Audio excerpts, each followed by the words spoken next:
Desmond Ridder stepped up in the fourth quarter in week 2, but what exactly is holding him and the passing attack back in the first 3 quarters? You are Locked On Falcons, your daily Atlanta Falcons podcast. Part of the Locked On Podcast Network, your team every day.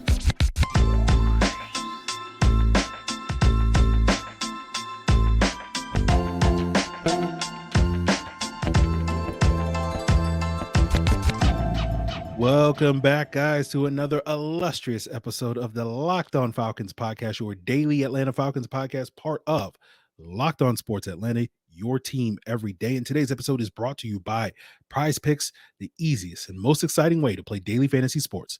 Just go to prizepicks.com/LockedOnNFL and use code in all lowercase LockedOnNFL for a first deposit match up to $100. So, guys, if you don't know me, I'm Aaron Freeman, your very humble host.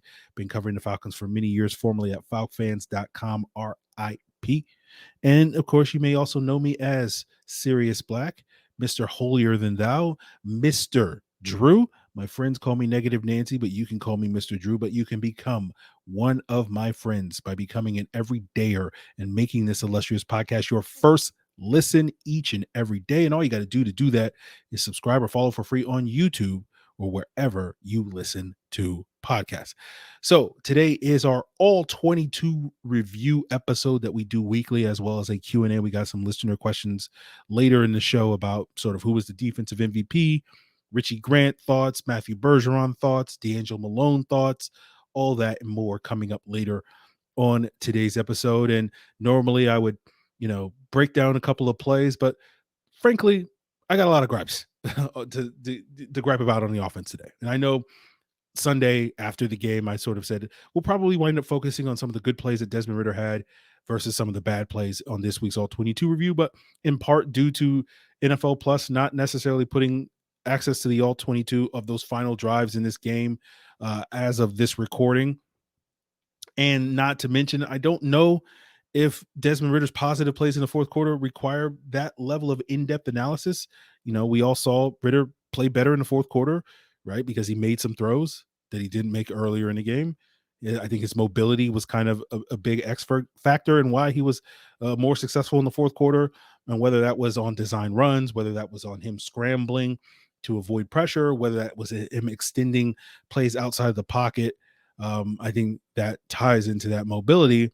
And of course, if the All-22 was available, I'd probably show you some of those plays, but maybe that's something that we'll have to do and save for the extended All-22 review for the subtext subscribers that will get that potentially tomorrow, as you're listening to this. And that's a great opportunity for you guys, if you want to get in on that, is to subscribe to subtext. The link in the description below. Basically, you can have that one-on-one communication with me. It's basically like you have my phone number. You can text me any fleeting thought you have, any question you have. I can give you that feedback, as well as additional insights beyond just what you get on the podcast, including that extended All-22 review. We did that for week 1, and it was 30 minutes of more film breakdown, in-depth film breakdown, in addition to the All-22 review that you guys saw here on the podcast. So that's a great way to do it. It's $4.99 a month to sign up for subtext, but the great thing is you get the first 14 days free in terms of a free trial. So, no fuss, no muss, all that sort of stuff. So try it if you're interested in that. But we'll spend the next few minutes griping about the Falcons. We're not going to gripe about Desmond Ridder, right? So I do feel like I'm delivering somewhat on that promise I made Sunday, but I am going to gripe about the rest of the offense and some of the, particularly the protection issues and some of the structural issues that I think is contributing to not only Desmond Ridder's and the team's early game struggles in the passing game, right? Now, what I will say about Desmond, like, he's got to make better decisions, right? That's on him. But I think some of the other stuff is issues around him, right? And the protection was once again an issue this week. And frankly, it was much worse, in my opinion, this week against Green Bay than it was against the Panthers the previous week. Pro Football Focus charted Ridder being pressured on 53% of his dropbacks, which was the highest rate in the NFL in week 2. Only Zach Wilson was pressured higher, and he was facing arguably the best defense in the NFL and arguably the best pass rush in the NFL with the Dallas Cowboys. Now, the Falcons only gave up 1 sack, so it's understandable why There may be a perception that the protection was better this week, but the pressure was near constant in this game and throughout this game. It wasn't just one half of football like it was against Carolina. It was throughout this game. And again, kudos goes to Desmond Ridder for avoiding that. I think he did his best ability and did much better in the second half, being able to avoid that stuff than he did in the first half. But I do think it's going to be very hard for this passing game to get off the ground, especially early in games, if they have to rely on max protection every single down in order to have a functional passing attack. And that means, keeping 7 or 8 guys in to protect. And when you do that, you're typically only releasing 2 or 3 guys into the route. And when you're facing a team like we saw in Green Bay this past Sunday, where they're playing primarily and almost exclusively zone coverage, dropping 5, 6, 7 guys in the coverage, you're only releasing 2 or 3 guys. It's going to be really hard to find those open windows to throw into.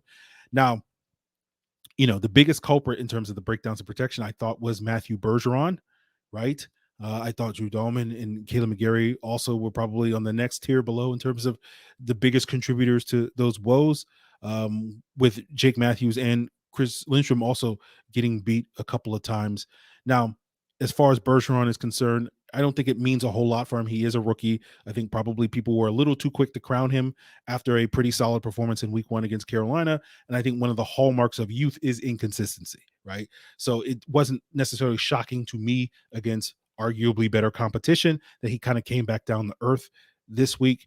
As we discussed all week long on this podcast, that Green Bay's front was better than Carolina, or at least I felt that way. And that seemed to be proven on Sunday. Now, my concern with that is the voice in the back of my head that's been sort of whispering quietly the word regression.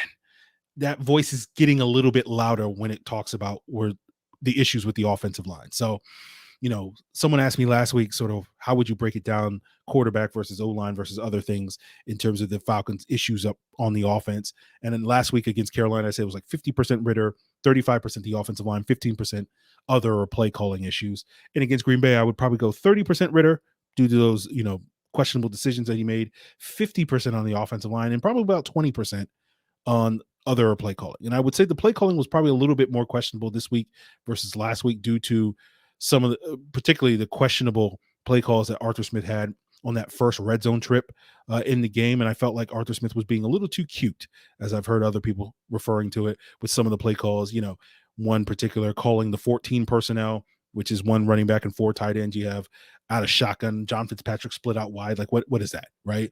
You're running tight end leak on the 1 yard line. Like, that's a play that, it can work in the red zone, but like, that's a play that typically needs space to best utilize. And you're not getting that when you're operating on the 1 yard line. So, my advice to Arthur Smith is when you get down inside the 3, just pound the rock, right? And then on third down, then throw the ball. But, I think this last week we complained about, he didn't show enough confidence in his play call, in his quarterback with his play calling against Carolina. And this week, I think he showed too much confidence in his quarterback with some of the play calling, especially in the red zone. So we just got to find that happy medium in between those 2 points. Now, what I'm about to say is not meant to be an attack or blaming Arthur Smith by any means, but I do think it's a observation that I think is a fair criticism.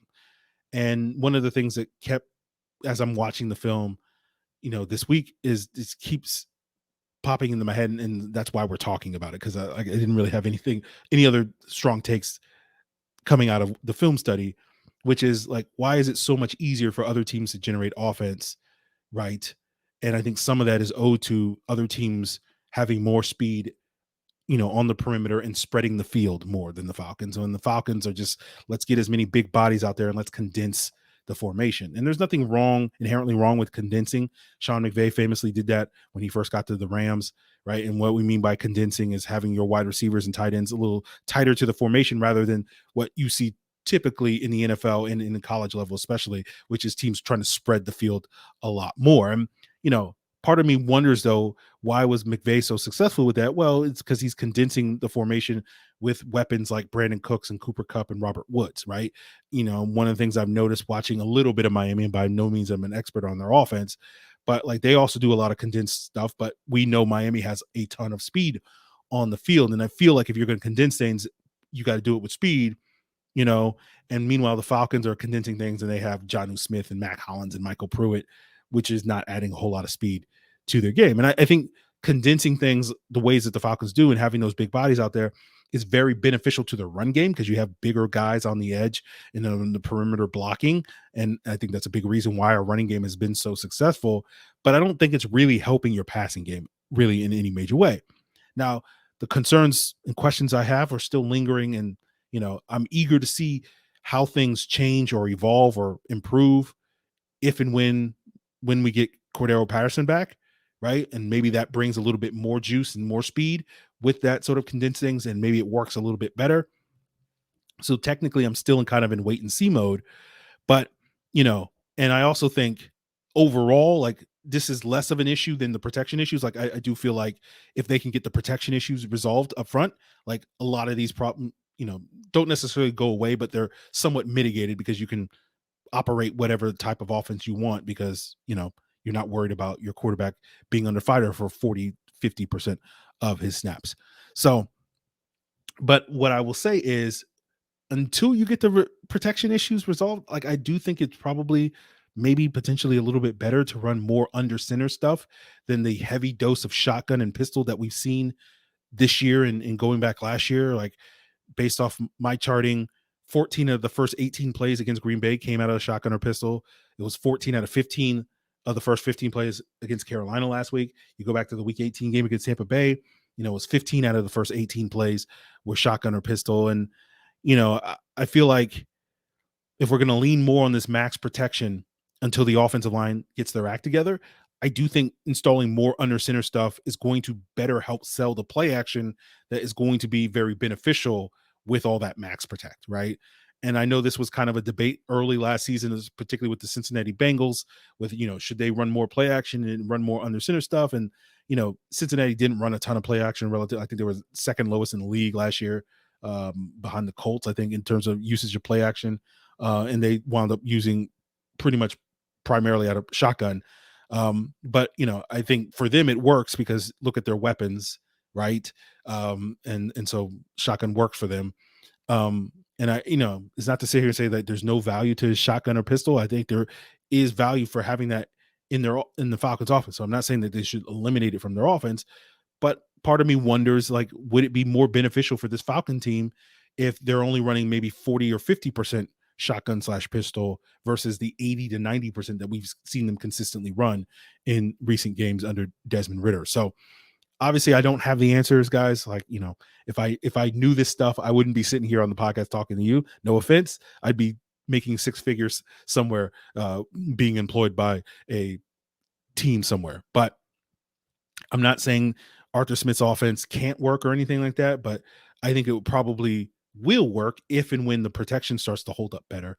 But things are still evolving. And so it's definitely possible that this is a non-issue in 2, 4, 8, 10 weeks from now. We will be like, oh yeah, you remember when that was a thing that we talked about in week 2 and it was a non-issue after that point? That may be the case. But I would love to hear you guys' feedback on what are some of your thoughts on maybe some of these structural issues that could benefit the Falcons. And so, of course, where to provide that, especially in the comments below. So we will move aside from griping about the offense to less griping about the defense, although we will have some gripes for one particular player on defense. I'm looking at you, Tre Flowers. Sorry. You're going to have to catch, these strays this week, but we'll get to the Tre Flowers, strafing Tre Flowers, by getting into the conversation on Ryan Nielsen's blueprint to slowing down this Packers offense and how effective it was in week 2. And we'll continue that on today's Locked On Falcons. So, guys, our partners at eBay Motors have teamed up with Locked On Fantasy Football host Vinny Iyer to bring you some of the best fantasy picks each week, all season long. And whether you're prepping for your daily drafts or scouring the waiver wire, every week we're going to provide you with players that are guaranteed to fit your roster. So let's see who Vinny has picked for us on this week's eBay's Guaranteed Fit Fantasy Picks of the Week. And this one, again, like T. Higgins last week, is very personal to me because I have Eagles receiver A.J. Brown on my fantasy rosters. And he's looking for his first touchdown, his first 100-yard performance of the season, and he may get that in week 3 against the Tampa Bay Buccaneers. Has a great chance, given some of the productions he's had in the first 2 games. It hasn't been quite enough, but Tampa Bay has struggled covering number 1 wide receivers early this season, and their run defense is good enough that I think we'll probably see Jalen Hurts throw the ball a little bit more. So as Vinny says, as a squeaky wheel, expect AJ Brown to get plenty of grease on Monday night. Now that Vinny has helped us build our fantasy championship team, eBay Motors knows that a championship team is about each player being a perfect fit. And the same is true with your vehicle. With over 122 million parts for your number one ride or die, you can make sure your ride stays running smoothly. Brake kits, LED headlights, roof rack, bumpers, and whatever your baby needs, eBay Motors has it. And with eBay Guaranteed Fit, it's guaranteed to fit your ride the first time, every time, or your money back. Plus, at these prices, you're burning rubber, not cash. Keep your ride or die alive at ebay.com/motors. eBay Guaranteed Fit, only available to U.S. customers. Eligible items only. Exclusions apply. So as we discussed last week on the pod, we thought the defensive game plan that Ryan Nielsen was going to dial up against the Packers was going to feature a lot of man coverage and a healthy amount of blitzing to try to generate pressure. And he did just that, right? Now, based off of my charting of this game, and again, we don't necessarily have the numbers included in the final drive, but based off of the television copy, the Falcons seem to play a lot of man coverage on that, but we won't factor that into the numbers I'm about to throw at you. Based off my charting, in the first half, the Falcons played over 60% of their snaps in man coverage. And then in the second half, played over 50%. And for your information, 50% man coverage would, over the course of a season, would basically put you at like 1 or 2 in terms of man coverage usage over the course of a season. So in an individual game, that's basically telling you that that's a high degree of man coverage for the Falcons against the Packers. And the other thing that I charted was that on 14 dropbacks the Packers had in the first half, the Falcons blitzed on 7 of those. So somewhere Wink Martindale was looking at that number, that 50% blitz rate, and going, hey, I like what this Ryan Nielsen guy is doing. If you don't know, Wink Martindale, the DC of the New York Giants, formerly of the Ravens, is known for blitzing an extreme amount in the NFL. But, the problem with the Falcons blitzing, it wasn't that effective. At least their pass rush was not very effective in the first half. I only counted 2 out of those 14 plays where the Falcons were able to generate pressure, right? And I think some of that is owed to Green Bay's offensive line, even without David Bakhtiari being a very good offensive line. And I think it's also owed to Jordan Love getting the ball out quickly, right? Now, the 2 breakdowns, or the 2 pressures I had the Falcons, one was the K-Nell sack, which was a breakdown in protection for the Packers. So he was able to come free. And then the other one, I gave Bud Dupree credit for a hurry, where on a play action fake, he was able to beat his man, which I think was the tight end. But Jordan Love was able to escape the pocket, avoid that pressure, and hit Luke Musgrave for a 17-yard pass near the end of the first quarter. So as we discussed on last week's crossover, one of the concerns with Ryan Nielsen having that blueprint was, the one player that could probably wreck that plan of attack was potentially the weak link in the Falcons defense. Sorry, this is Tre Flowers. You're going to catch these strays. And Green Bay seemingly recognized this, because at halftime they made the adjustment and basically went after Tre Flowers in the second half. Now, the first 4 times that the Falcons played man coverage in the second half, Green Bay targeted Tre Flowers, and it was to the tune of 6 yards, 32 yards, 43 yards on the defensive pass interference on Flowers, and then another 10 yards. And then you look at the next 2 times the Falcons played man coverage, Love targeted AJ Terrell's side of the field, and probably, looking at the film, probably would have been better off targeting Flowers, because he overthrew a receiver that Terrell was covering, but the receiver that Flowers were covering on that same deep ball was wide open. And then on the play where AJ Terrell dropped the interception at the beginning of the fourth quarter, which was the next time, you look on the opposite side of the field. If he throws at Tre Flowers, he's probably going to beat him on a back shoulder fade if he makes that throw. But, this leads to us kind of waiting with bated breath until Jeff Okudah comes back, right? And we heard Arthur Smith kind of give Tre Flowers a vote of confidence in his Monday presser. We'll see how that goes. If they make a change, I think the leash probably got a little shorter, because we did see them pull Flowers for the end of one of those drives in the second half, and Mike Hughes got 1 snap in the red zone. So I think the leash is a little shorter on Tre Flowers. Clearly the team is willing to pull him if he's struggling out there, but I don't know if Mike Hughes is going to solve this problem. But sitting here today, at least watching the film from week 2, it's hard for me to imagine my Q's being worse than Tre Flowers if the Falcons continue to play this style of defense under Ryan Nielsen. And the problem is like, okay, well, maybe they rely less on man coverage. Well, then the problem is if you go zone, then you need to really rely on your front four to get pressure on the quarterback. And that's something that the Falcons haven't really been able to consistently show through 2 games this year. And so it's kind of a damned if you do, damned if you don't. But in the meantime, because the defense is playing so well, as they say, if it ain't broke, don't fix it. But you do wonder, as we get to offenses that may be better, rather than what we saw against the Packers, where the Packers basically at halftime made the adjustment, let's go after Tre Flowers.